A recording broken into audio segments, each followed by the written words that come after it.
அனைவருக்கும் வணக்கம். Biology Tamil Nadu channel சார்பாக உங்களை அன்புடன் வரவேற்கிறோம். இன்றைக்கி நம்ம என்ன பார்க்க போகிறோம் அப்படின்னா, உங்களுடைய ஸ்டேட் போர்ட் சிலபஸில் பாட்டனி, அதாவது தாவரவியலில் இருக்கக்கூடிய ப்ரீவியஸ் இயர் கொஷின் ஒன்றா பார்க்க போகிறோம். இந்த வீடியோவில் ஒரே ஒரு கொஷின் மட்டும் நம்ம பார்க்க போகிறோம். அந்த ஒரு லெசன் வந்து ஃபஸ்ட்டு லெசனில் இருக்குது. பாட்டனியில் ஃபஸ்ட் லெசன் உங்களுக்கு தாவரங்களில் பாலிலா இனப்பெருக்கம் மற்றும் பாலினப்பெருக்கம் அப்படின்னு நம்ம தமிழில் சொல்லுவோம். At the same time asexual and sexual reproduction in flowering plants அப்படிங்கிறது தான் நாம் ஆங்கிலமாக்கமாக பண்ணியிருக்கிறோம். இங்கே explain the different mode of entry of pollen tube into the ovule.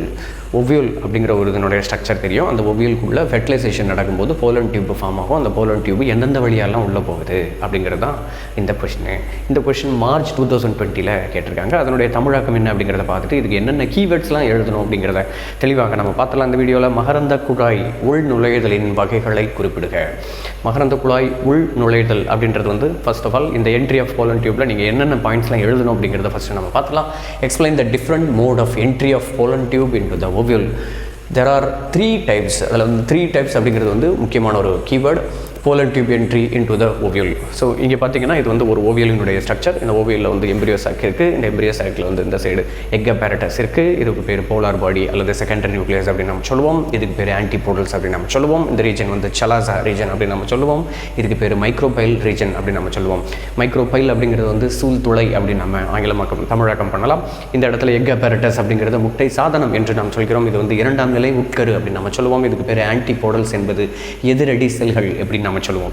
So இது வந்து முழுக்க ஒரு கருப்பை எம்பிரியோ சாக் ஐ குறிக்கிறது. ஸோ இதில் இருக்கக்கூடிய மொத்தம் 3 டைப்ஸ் என்னது அப்படின்னா போரோகேமி, சலாசோகேமி, மீசோகேமி. போரோகேமினா அதில் மைக்ரோபைல் அப்படிங்கிற ஒரு வேர்டை எதிர்பார்ப்பாங்க. அதே மாதிரி சலாசோகேமி அப்படின்னா சலாசா வழியாக த்ரூ த சலாசா வழியாக அந்த போலன் டியூபினுடைய என்ட்ரி இருக்குது பாருங்கள். இந்த இடத்துல மைக்ரோபைல் வழியாக போகுதா, அதனால் இதுக்கு பேர் போரோகேமி.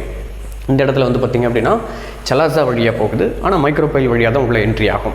அதே போல் இங்கே வந்து பார்த்திங்க அப்படின்னாக்கா உங்களுக்கு இன்டெக்மெண்ட்ஸ் வழியாக அது செல்கிறது இல்லையா. இன்டெக்மெண்ட்ஸ் வழியாக போகிறது, ஆனாலும் ஃபைனலாக மைக்ரோபைல் வழியாக தான் உள்ளே போகுது. சரியா, இந்த கான்செப்டை நீங்கள் புரிஞ்சுக்கோங்க. The pollen tube enters the chalaza mesogamy when the pollen tube enters through the integument.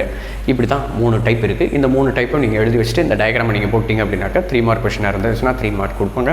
Even 5 mark கொஷினாக இருந்துச்சு அப்படின்னாக்கா 5 மார்க் கொடுப்பாங்க. இதனுடைய தமிழாக்கத்தை மட்டும் பார்த்துட்டு இந்த வீடியோ நம்ம நிறைய செஞ்சிடலாம். மகரந்த குழாய் சூழினுள் நுழைதலின் வகைகளை படத்துடன் விளக்குக. மொத்தம் 3 வகைகள் அப்படிங்கிறது இதில் எதிர்பார்க்கக்கூடிய ஒரு வார்த்தை. அதே மாதிரி சூழ்துளை வழி நுழைதல். சூழ்துளை வழியாக சூழினுள் மகரந்த குழல் ஆனது சூழ்துளை வழியாக சூழினுள் நுழைகிறது. அதே மாதிரி சலாசா வழியாக நுழைகிறது. 3வது சூளுரை வழியாக நுழைகிறது. சூலக உரை வழியாக நுழைகிறது. எதுவாயினும் சூழ்துளை வழியாக மட்டுமே அது என்ன செய்யுது, உள்ளுக்கு போகுது. ஃபெர்டிலைசேஷன் நடக்கிறது அப்படிங்கிறது வந்து போலன் டியூப் மகரந்த குழாயானது உள்ளுக்கு வந்து என்ன இருக்கும், 2 விந்து செல்கள் இருக்கும் இல்லையா. அதே மாதிரி உங்களுக்கு 2 மேல் கேமெட்ஸ் இருக்கும். அந்த மேல் கேமெட்ஸ் வந்து உள்ளே இருக்கக்கூடிய எம்பிரியோ சாக்கை வந்து ரீச் பண்ணணும். அதுக்கப்புறம் ஃபெர்டிலைசேஷன் அப்படிங்கிற ஒரு ப்ராசஸ் நடக்கும். எந்த ப்ராசஸ் வழியாக வந்தாலும், எந்த என்ட்ரி வழியாக வந்தாலும் அது மைக்ரோபைல் வழியாக தான் உள்ளே போகிறது.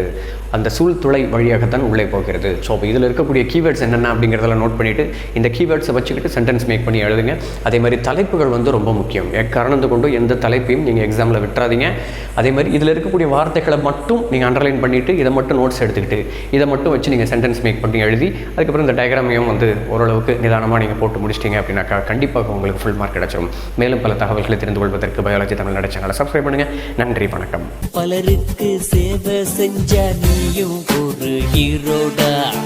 ஒரு கைப்பிடி சோறானாலும் ஷேர் செஞ்சு பாருடா.